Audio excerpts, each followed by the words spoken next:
All right, on Tuesday, the franchise tag window opens, and this was Jadeveon Clowney last year at the draft saying forever grateful. Will he be grateful if the Texans apply the franchise tag to him? You could argue that he should have gotten his long-term deal a long time ago. He hasn't gotten it, and who knows when he's going to get it. So what we're going to do now is we're going to have a draft of the players who should be franchise tagged in this cycle. But let me just say as a preliminary matter, I think all these guys should get long-term deals. Yeah. I don't like the fact that the franchise tag's in place. I don't like that you can artificially keep a guy from hitting the market and getting life-changing, generational money. I don't like it one bit.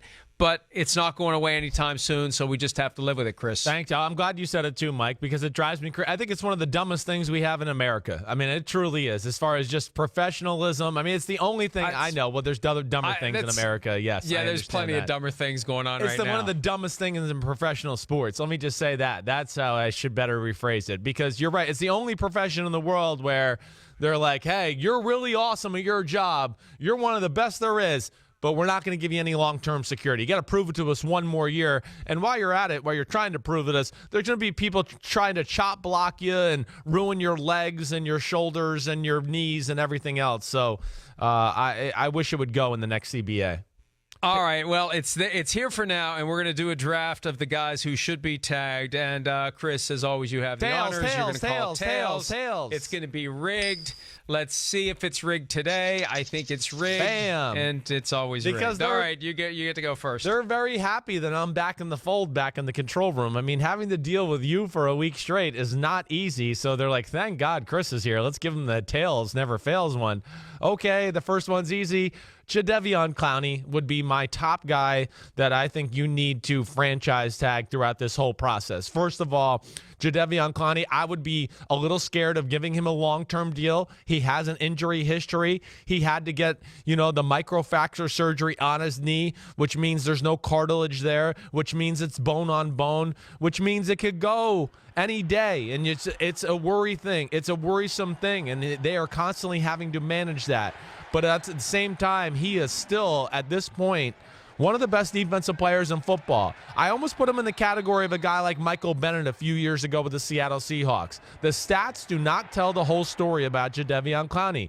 He deserves what I've said to start the 8 o'clock hour, Mike. Easy, big fella. I will. I'll just say this. Choose your words carefully. I'll just use a letter. He is the king of F the play up for all those that are listening out there. When it comes I thought Aaron Donald was. I thought Aaron Donald was the king of that. I'll give him, he is the king of that. He's the king of doing that and also getting the stat line along with it. But Jadeveon Clowney is the master when you watch the Texans on film of busting through the line of scrimmage, blowing up the pulling guard. Now the whole play's ruined. The running back has to redirect, and he gets tackled for a 2-yard loss by, Benardrick McKinney, when really Jadeveon Clowney ruined the whole play and really was the reason the defense was successful. He's an amazing player. He would be my number one pick. Well, I'm going to stay in Texas, but the other professional team there, the other NFL team there, the Dallas Cowboys, they tagged Demarcus Lawrence last year. They likely will tag him again this year. It's going to cost them $20 million because it's a 20% raise over the $17.1 they received in 2018.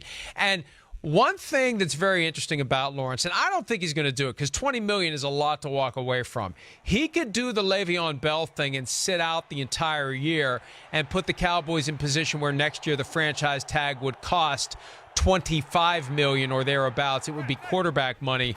And that would essentially guarantee a shot at the open market or at a minimum the transition tag where you could go out and get a contract from the highest bidder. I don't think he walks away from the $20 million, though. I just don't know that you can do a long-term deal with Lawrence when the starting point is $20 million for year one. So I think he gets tagged, and they hope they can figure something out, and maybe they will, and maybe they won't. Yeah, I know. The interesting there, just to push back, because I'm supposed to push back against you in these kind of arguments, is you're allowed to agree with me. I agree with you a little bit, but you're Mike Florio, so I want to disagree with you a little bit too.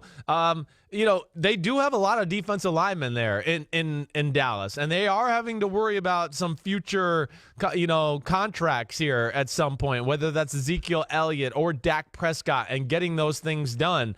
$20 million for a guy that got 10.5 sacks, and you got a lot of other defensive linemen on your roster. I'm just throwing it out there. I think they will franchise tag him as well, but I'm just throwing out some food for thought.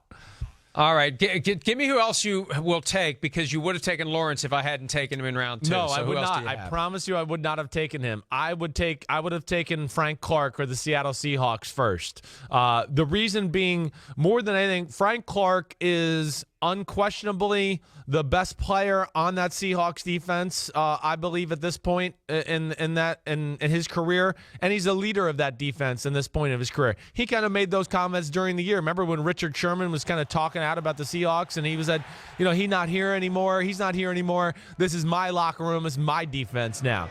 And he is a phenomenal football player. They can't afford to let him get out the door or even hit the free agent market in the slightest bit. He sets the attitude for everything Pete Carroll wants on a defense. Tough, hard-nosed, doesn't say a whole lot, but plays hard and is a phenomenal football player. So I give him my second pick.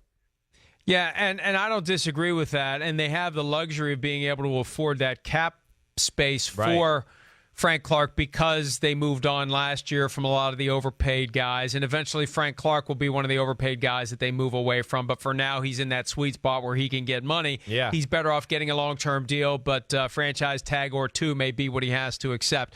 All right, I say this next one reluctantly. The guy is very good. I just don't know how the Chiefs are going to pull this off. They can pull it off short-term. Long-term, they are facing some real issues with some of these young star players. They have to find a way to keep D Ford around. We know quarterback's the most important position on the field. Number 2 is pass rusher. And it's not a coincidence that all 4 of these guys so far that we have picked are pass rushers. But with D Ford, he wants to be there. They want him there. And I think this is the year to use the tag on him, because next year, who knows where it goes? You got Chris Jones, who's coming up next year. You've got Tyreek Hill if you don't sign him. Looming is Patrick Mahomes. I think we're going to see Ford get tagged, and we're going to see guys like Justin Houston and Eric Berry be gone. They're going to build around the young guy, and they're going to go through a mini Seahawks-style transformation where we see some of the older guys in Kansas City cleared out because they're building around the young guys, and they're going to try to hold as much of it as they can together while they still have Patrick Mahomes under his rookie deal, because that changes everything once they have to give Mahomes that gigantic contract that is coming for him. Yeah, no, I'm with you with D Ford. I think that at the very least they do have to franchise tag him, and I think he's the perfect franchise candidate too. Anyways, I don't know if I would feel comfortable about giving D Ford long-term money at this point. This is the first year he's really jumped on the scene. He's had some moments leading up to this, but this was the most consistent play we saw from him. He was phenomenal coming off the edge. And to your point, too, the Chiefs are in the window right now, and he is their best edge pass rusher. The Justin Houston era has come to an end. It's D Ford and Chris Jones. And like you said, they have some other things prevailing there that they got to figure out. But I'm with you there all the way. Yeah, they're going to clear plenty. If they move on from Houston, and that's one that we need to be keeping an eye on, they will clear plenty of cap space, almost enough to afford D Ford's franchise tag just by moving on from Houston. Right. Okay, so my third round pick, I think you left some good ones on the board here. Go ahead. Yeah, I think, I don't know which You're taking a lot of time here. I know, I'm they filibustering. must not be that good. No, I just don't know which ones. You left 2, I think, that were better on the board. This is where I just end the draft because I win. Just mic drop It's right filibustering, here. By the way, not filibusting. Welcome back. Oh, filibustering. Oh, no problem. I still don't even know the difference of what I said and what you said. So filibustering is what the 49ers used to do to your dad. Oh, they used to just bust Phil is what you're telling me? Yeah. Yes. Thank you for making it clear. It wasn't very clear from the term, so I'm glad you spelled it out. Go ahead. Grady Jarrett. I'm going Grady Jarrett here for the Atlanta Falcons. We talked to Thomas Dimitroff, at the Super Bowl. He told us that was priority number 1 for their football team this offseason. Grady Jarrett, this is the Seattle defensive scheme. He is their Michael Bennett in the interior part of their defensive line. He's a special guy who can hold up his, rush or his lane and clog the middle of a defensive line because he can hold double teams and do things like that for that Atlanta defense. But he's also one of the most athletic 300-pounders in all of football. And he can shoot the gap and be, a poor man's version of an Aaron Donald. But for a team that, has a good defensive line but not a great defensive line, this is the best player on their defensive line. They need to keep him if they want to continue to have this great Dan Quinn defense that he created in Seattle going. Yeah, and there's a lot of pressure on that team to turn it around this year.